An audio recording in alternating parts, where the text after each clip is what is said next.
Para las familias que sufren, los ideales de esperanza, oportunidades, soluciones y una vida diferente algunas veces se ven muy lejos de la realidad. Levanta propone una solución alternativa a lo que hasta hoy se ha oído con relación a la familia, matrimonio e hijos azotados por la violencia doméstica. Hoy proponemos un camino más alto, uno que levanta a los caídos y oprimidos, dando voz a quienes no la tienen. Y ahora con ustedes, Levanta. Saludos muy cordiales y muchas gracias por acompañarnos una semana más en esta nueva sesión de podcast. Como siempre, disfrutando de la compañía y el conversatorio con mi amigo y hermano Alonso. Te saludo cordialmente, Alonso. Gracias, Erwin. ¿Cómo estás? Estoy muy bien, gracias a Dios. Bueno. Y bueno, como siempre decimos, deseosos de conversar acerca de un tema que cuando lo estuvimos preparando como que dijimos, bueno, ¿qué forma le damos a esto? Qué interesante, porque hablábamos de esa conexión entre el maltrato animal y la violencia doméstica.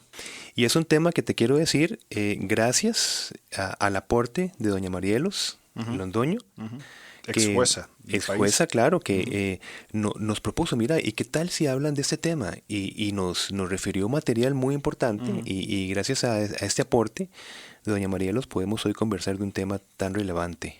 Exactamente. A veces encasillamos, o como seres humanos queremos encasillar las cosas, ¿verdad? Y pensamos que violencia doméstica es solamente el abuso físico. Pero el concepto de violencia es tan amplio en todos los campos en que vivimos, desde evidentemente, y lo más preocupante, en una relación matrimonial o de pareja, donde hay un abuso físico, pero hasta el otro extremo, ¿verdad? Donde hablamos de violencia o maltrato animal, la forma en que manejamos nuestros automóviles. Entonces es bastante amplio y este es un tema que creo que tenemos que tocar, por supuesto. Claro, y es que las mascotas, que es el tema que nos compete principalmente porque el maltrato animal se refiere pues a estas criaturas que forman parte del entorno familiar y que están directamente afectadas por ese mismo entorno y ocupan un lugar importante en la familia, ¿verdad? A la vez ocupan una posición proyectiva de la situación de la familia, ¿verdad? Permiten una sociabilidad, ¿verdad? Las mascotas sabemos que facilita el contacto con otras personas. Sí, claro. Las mascotas tienen un sentido de subrogación, que es interesante esta palabra, porque se refiere a que el animal complementa o sustituye las relaciones de otros humanos, ¿verdad? Como amigos, como hijos, parejas, padres. Sustituye, tal vez no sería buena la palabra, complementa o de alguna manera pues llega a cumplir un papel parecido a... Claro. Podemos decir quizá que sustituye en el buen sentido, ¿verdad? Son de compañía. Y es clarísimo estos concepto de que las mascotas ocupan un lugar en la familia y más en este tiempo, al menos en este siglo, hace 20 años para atrás, al menos en nuestro contexto costarricense, las mascotas son, parte de la familia. Me acuerdo que nosotros pequeños, hace 30, 40 años, en mi casa mi mamá no quería mascotas y no había mascotas, llegó un perrillo y ahí estuvo un tiempo, ¿verdad? Pero ahora mis papás tuvieron y es parte de la atención que dan. Ahora, es importante, ¿verdad? Y hemos avanzado muchísimo, gracias a Dios, como sociedad en este concepto, pero tenemos que entender tanto los animales como los seres humanos son creados por Dios. Así es. Ahora, entendamos, ¿verdad?, que los animales no son creados bajo el privilegio que tenemos los seres humanos de ser creados a imagen y semejanza del Señor, pero sí son parte de su creación. Eso es muy importante porque hay, pues como siempre, filosofías contrarias al principio bíblico, donde tratan de dar soluciones de igualdad, que llaman un despertar de la conciencia, pero desgraciadamente ponen en un mismo plano a todas las criaturas, ¿verdad? Es el unismo, es estar pensando de que la misma importancia per se es de un ser humano como de otra criatura. Claro. El punto es que el ser humano tiene una posición de mayordomía, de responsabilidad hacia la creación. Por eso el Señor le ha dotado de facultades que no tienen los animales. Y la principal es que puede responder a la palabra de Dios, puede responder a su sabiduría, y entonces es justamente el mayordomo, la criatura principal de la creación. Y esa diferencia es importante hacerla desde el principio, claro, porque imagen y semejanza de Dios es una facultad solamente en la criatura humana. Exclusivamente en los hombres, en los seres humanos, hombres y mujeres, por supuesto, y creo que es darle el lugar adecuado, ¿verdad? Y como hablábamos, y quizá vos y yo nos acordamos de nuestra infancia, que pues las mascotas estaban ahí, pues comían lo que sobraba, dormían afuera, se trataban mal, había maltrato y nadie decía nada. Sí. Evidentemente ha habido un cambio en esto, ¿verdad? Pero no es un cambio y no es una mejora netamente humana. El hombre entendió y ha comprendido esa responsabilidad, pero desde el Antiguo Testamento hay una ley, la ley del Señor, la ley en el Pentateuco, sí, ¿verdad? Establece principios del cuidado animal. Por ejemplo, en Deuteronomio 5 habla de que el buey tiene la posibilidad de comer mientras trabaja. Dice capítulo 25, versículo 4, no le pongas bozal al buey para impedirle que coma mientras trilla el grano. O sea, es un cuidado de los elementos de la creación que Dios ha dado al hombre. Claro, y recuerdo también el Deuteronomio 22:2, que un israelita tenía la obligación de cuidar del animal hasta que el dueño viniera a reclamarlo, ¿verdad? O acordate de otro pasaje donde habla de que, por ejemplo, el buey y el asno no podían arar juntos, claro, el campo, ¿verdad? Posiblemente por una razón de equidad, ¿verdad? Para que evitar que el animal más fuerte fuera pues unido con un animal más débil. Claro. Aún Proverbios menciona en el capítulo 12 de que el justo se preocupa por la vida de sus animales. Exacto. O sea, hay una conciencia, si queremos usar el mismo término, ¿verdad? O más bien, pongámosle otro nombre. Hay un principio bíblico que dice que nosotros como seres humanos, creados de imagen y semejanza a Dios, tenemos la responsabilidad de cuidar de la creación, toda, desde la mascotita que tenemos en casa hasta el ecosistema a nivel mundial, ¿verdad? Es parte de la responsabilidad del hombre de administrar esto. Claro. Y bueno, y un salmo precioso, ¿verdad? Que es el Salmo 23, como... Pues en realidad como todos los salmos, claro, ¿verdad? Pero pues ese tiene como un toquecito ahí, ¿verdad? Se ha hecho muy mediático, sí. Pero ¿y precisamente por qué?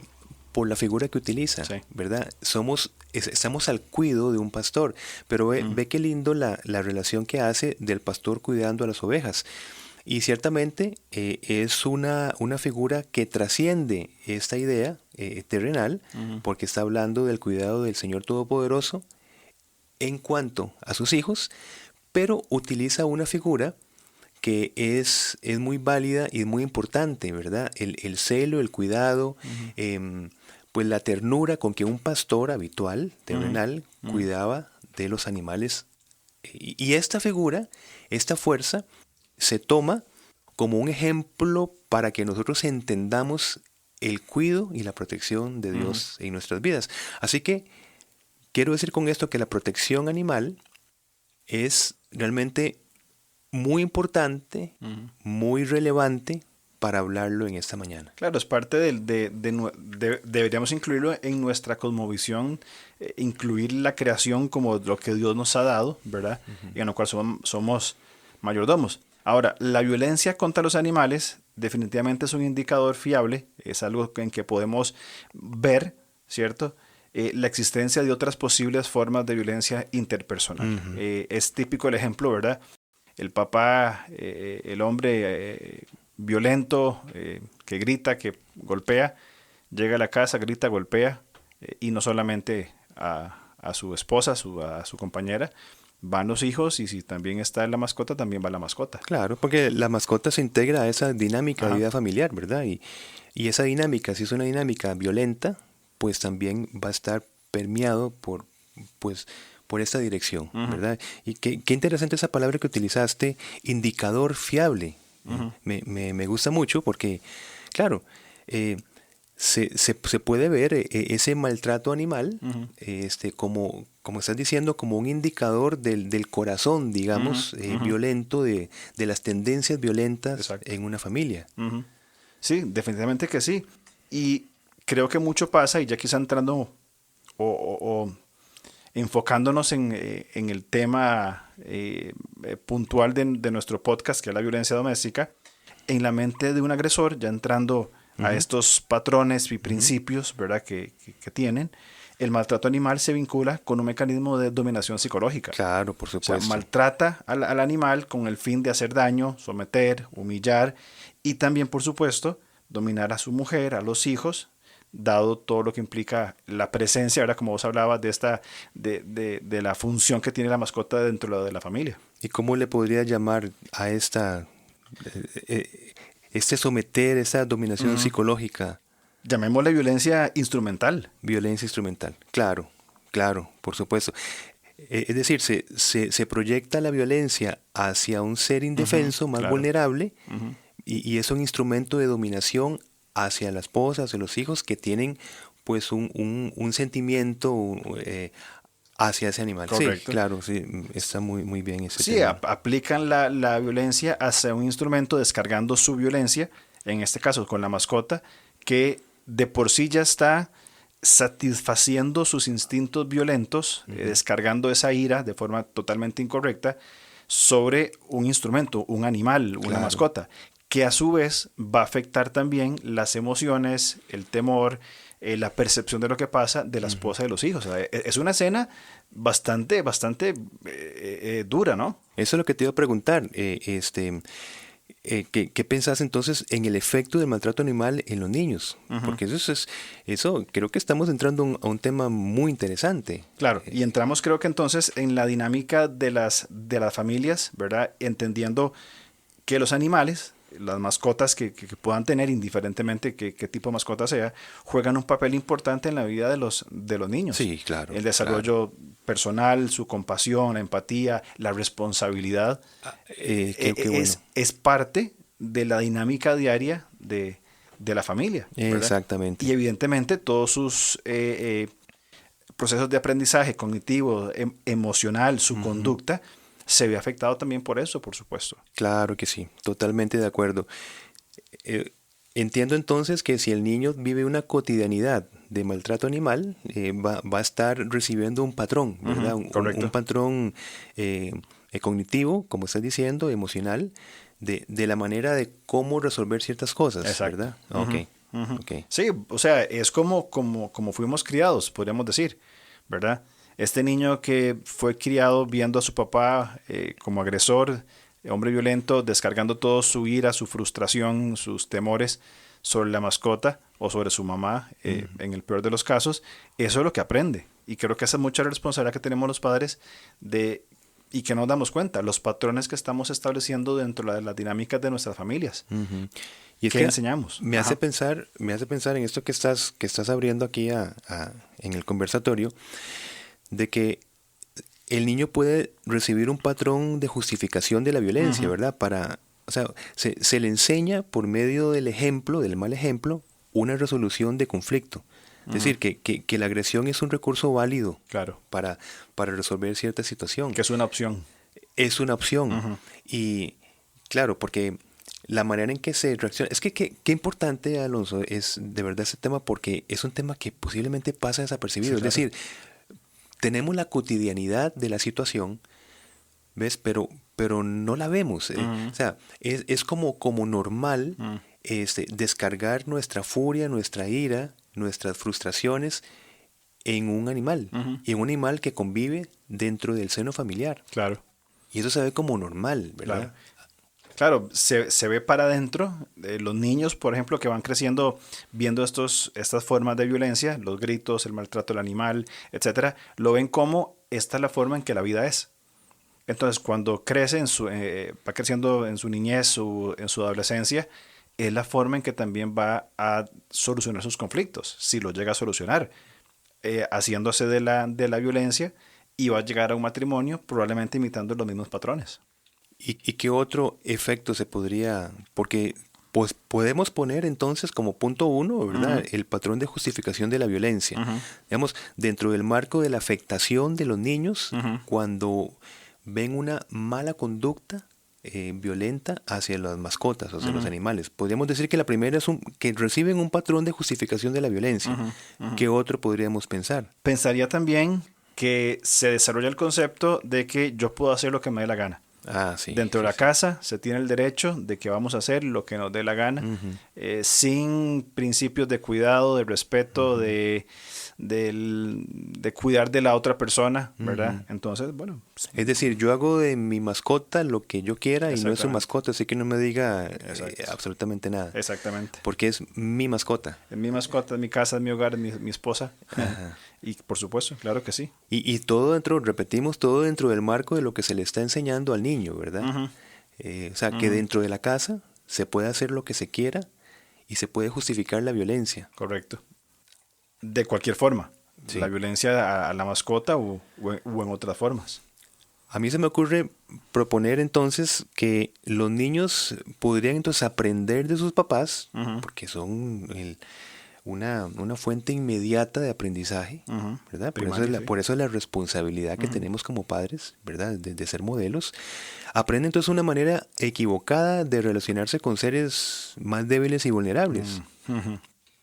Y vamos a ver, esta mala relación se aprende también a desestimar las necesidades, a desestimar las emociones, las reacciones, los sentimientos vamos a decir, de otra criatura más débil. Claro, y es un patrón que se imita después. O sea, esto que vos mencionaste me parece excelente. Abusar o relacionarse con otras personas más débiles y vulnerables en el sentido de la violencia. En el día de mañana lo va a hacer con otra persona adulta. O en la escuela. O en la escuela, exactamente. Claro. No hay que irse al futuro. En el momento lo va a hacer. El vulnerable es el que va a tener problemas. Claro, es como estamos hablando, es ese patrón. Bueno, si yo veo una oportunidad de que por mis condiciones, sean cual sean, puedo sobreponerme a otra persona, voy a tomar provecho de esto. Correcto. Porque ese es el patrón que veo en mi mascota. Evidentemente física y de todo sentido, sobre todo mascotas pequeñas, débiles y vulnerables. Yo tengo partido para utilizar mi violencia. Exacto. Y cuando la ejerzo, no me preocupo de las reacciones. Claro, eso de una vez se proyecta hacia compañeritos tal vez más vulnerables. Exactamente. Más pequeñitos físicamente, con un carácter que es un poco más introvertido, se proyecta este patrón. Y recordemos que puede ser violencia verbal. Claro, psicológica o cualquiera. Psicológica, sí, claro. Física. Y así que permitir que un niño, por ejemplo, le esté gritando a una mascota, pues sí, en sí mismo, digamos, vamos a aclarar esto,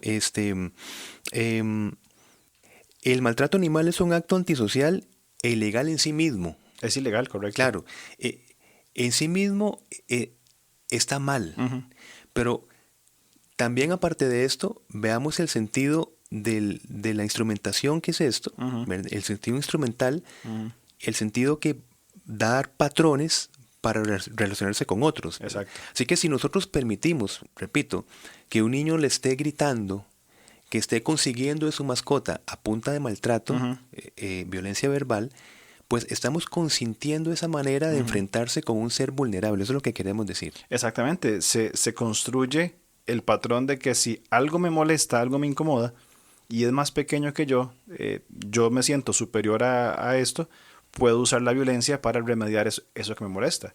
Con el perrito en la casa o con el compañero o la compañera que es más pequeñito, menor, etcétera, es válido. O sea, el patrón se forma en el hogar y se reproduce fuera del hogar, en cualquier contexto. Y el problema es que da resultado, Alonso. Lamentablemente. Porque uno le pega 4 gritos a una mascota y hace caso. Claro.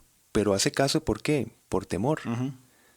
Exacto. O sea, porque es una imposición. Y ciertamente estamos hablando de animales. O sea, por eso es que empezamos dando la diferencia por ejemplo, el proceso consciente de un ser humano y de un animal, por supuesto que no tiene comparación, ¿verdad? Claro.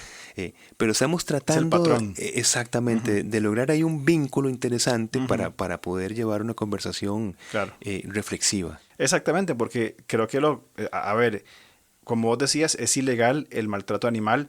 A los animales creo que también hay otros extremos, ¿verdad? Que al menos desde mi perspectiva no los considero pues muy, ¿qué palabra usaría? Muy viables, ¿verdad? Me acuerdo de una experiencia que tuvimos, andábamos en un centro comercial y una señora ya mayor y llevaba a su perrito chiquitito en un coche. Lo lleva en el coche, vestido el perrito, y mi hija tenía 6, 7 años, se acerca para verlo y le llamó la atención, por supuesto.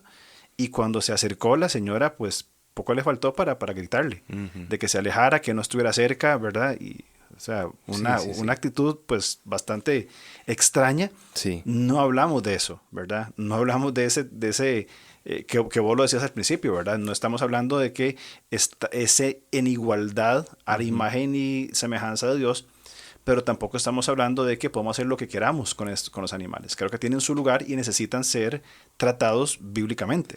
Pongámonos complicados. Está una señora que representaba una hipersubrogación, entonces. Exactamente. Recordemos que la subrogación era cuando un animal complementa o sustituye a otro ser humano. Exactamente. Que hay un cierto grado ahí, ¿verdad? De compañía. Es decir, cuando mi familia, por ejemplo, se va y me quedo en algunas circunstancias solo en la casa, Qué alivio es tener la compañía de una mascota. Claro. Ese es un sentido de subrogación. Claro. Ahí hay un matiz, digamos, de sustitución de mi familia. Correcto.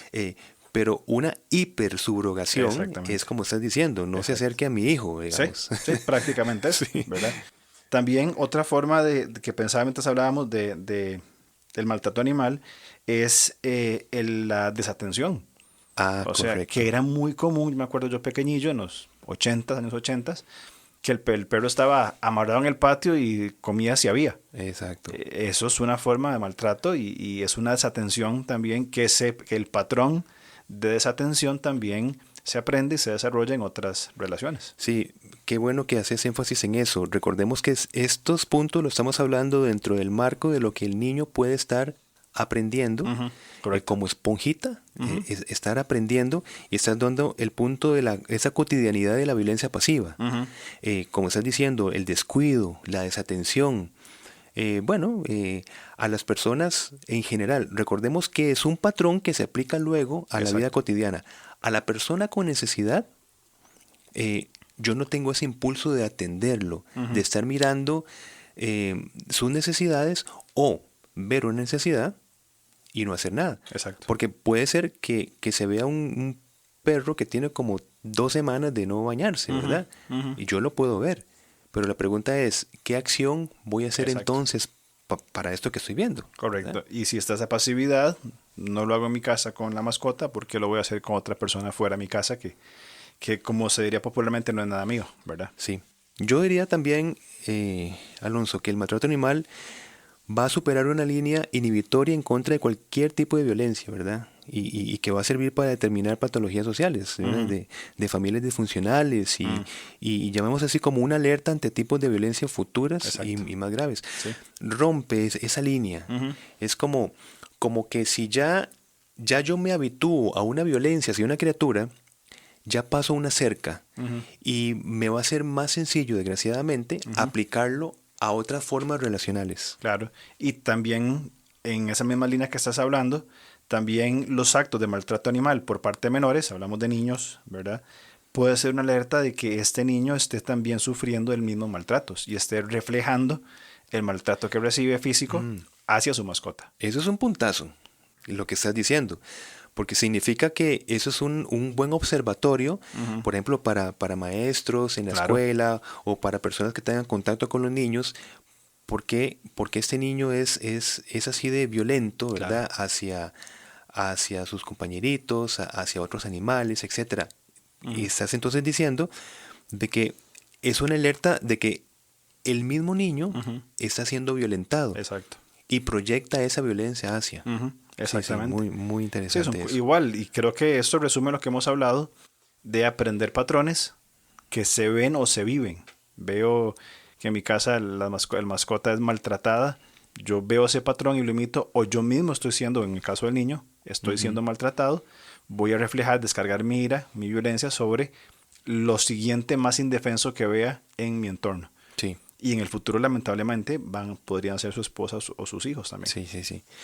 Bueno, pues creo que ha sido un conversatorio muy, muy interesante. ¿Diferente? Sí, y yo me quedaría con un principio, que es el que no cometamos el error de cosificar. Ciertamente, como criaturas hechas a imagen y semejanza de Dios, no nos da la posición de cosificar todo lo demás, sino que tenemos, cada criatura de Dios tiene un papel dentro de la creación de Dios. Exacto. Y no tenemos nosotros que entenderlo. Por ejemplo, no tenemos que entender por qué fueron creados criaturas en el fondo del mar, que inclusive hasta hace poco se descubren. Ahora, ¿cuál es la prepotencia humana de decir, ¿y esto para qué fue creado? Exacto. Es decir, ¿para qué me sirve a mí? Ajá. Como que todo lo centramos en un mundo hacia el ser humano. Estamos hablando de la creación de Dios. Exacto. Inclusive Colosenses habla de que todo fue creado por y para Jesucristo. Pero el ser humano se ha apropiado de que todo sea creado para mí. Hemos olvidado el rol de administradores que Dios nos ha dado y pasamos a ser señores. Ya pasamos a tomar lo que nuestro ambiente, la creación, están en función absolutamente de nosotros, cuando evidentemente desde una perspectiva bíblica está en función de glorificar a Dios, ¿verdad? Sí. Y el cuidado de la ecología, la creación, donde ahora conversábamos fuera micrófonos, ¿verdad? La iglesia no se ha pronunciado. La iglesia no se pronuncia en cuanto a aspectos ecológicos, teniendo nosotros un sostén, una revelación de la verdad, que son las Escrituras. Un principio bíblico. Correctamente, un principio que enseña cómo debemos como humanidad, desde la cosmovisión bíblica, administrar lo que Dios ha creado para glorificarle a Él y por supuesto que en beneficio nuestro, ¿verdad? Porque también por otro lado, Dios ha diseñado ciertos tipos de animales para nuestra alimentación. Claro. Que seríamos, por ejemplo, sin la carne, sin los huevos, sin el queso, sin todo lo que la creación misma provee para nuestra alimentación. Así es. Entonces creo que es importante, como vos decías, no cosificar, no darnos, y me gustó mucho eso que vos dijiste, de en qué me sirve a mí, ¿verdad? Y si no sirve, entonces yo lo desecho. Ese patrón también se aplica en conductas violentas dentro de relaciones personales. Claro. Entonces, ser dueño de un animal no nos da el derecho de atentar, digamos, contra la libertad. Y creo que muy importante, somos llamados a poder manifestar el comportamiento propio según la especie del animal. Es decir, un animal es un animal y tiene sus comportamientos propios de su especie. Claro. Entonces, no limitemos esa libertad. No significa un sentido de educación, ¿verdad? Porque la influencia humana es positiva, ¿verdad? Pero no significa humanizarlos. Correcto. Dejémoslos que sean animales, ¿verdad? Y si estamos decidiendo vivir con una mascota, estamos decidiendo vivir con un animal. Sí. Y adaptarnos a ese comportamiento propio de ser un animal. Exactamente. Es que pensamos que vamos a tener una mascota y que se convierta como un ser humano. Sí. Es decir, ¿por qué hace una necesidad acá? Se educa, sí. Claro. Pero cuando se jala una tortilla por ahí, ¿verdad? ¿Cómo vamos a reaccionar? Exactamente. Nosotros adoptamos un perro, ya tiene 8 años. Perrito. Adoptamos Perrito. Perrito pequeñito de 45 kilos. Cuando lo adoptamos, él tenía 11 meses y ya era grande. La familia que lo tenía, por amor, ¿verdad? Lo incorporó a su familia a tal punto de que, como es un perro tan alto, él comía de la mesa con la familia. O sea, se sentaban las personas, ponían un plato. Caramba. Y le servían la comida, el arroz y los frijoles, se comían al perro y él, o sea, es tan alto, comía directamente en el plato con la familia. Y llegó a la casa y en mi casa evidentemente no va a ser así, él tiene su comida, su plato en otro lugar, ¿verdad? Y al fin y al cabo fue un daño que se le hizo, porque después llegó a un otro lugar y no fue así, ¿verdad? Y fue enseñarle, como decías, educarlo de una manera, siendo un animal, ¿verdad? Pero también entendiendo el valor que tiene dentro de la familia. Balance es lo que podríamos decir. Un balance adecuado. Balance. Me parece excelente el tema que hemos conversado y, bueno, entender, ¿verdad? el rol que tiene la creación de Dios en nuestra vida diaria y las relaciones con la violencia, que es importantísimo. Correcto.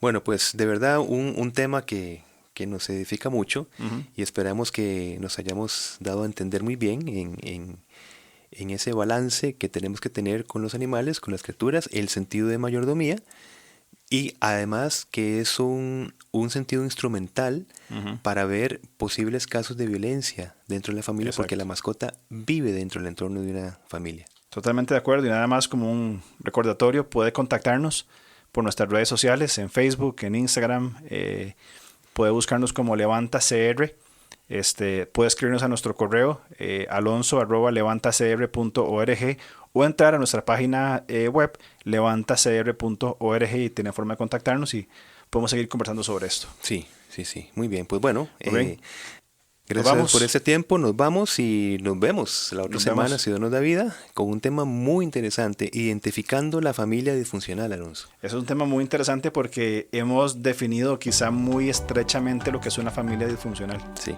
Y conversamos un poco sobre esto. Bueno, acompáñenos la otra semana, gracias por escucharnos y como siempre, gracias a Linaje Producciones y nos vemos Dios mediante la otra semana. Nos vemos, que estén bien. Chao. Gracias.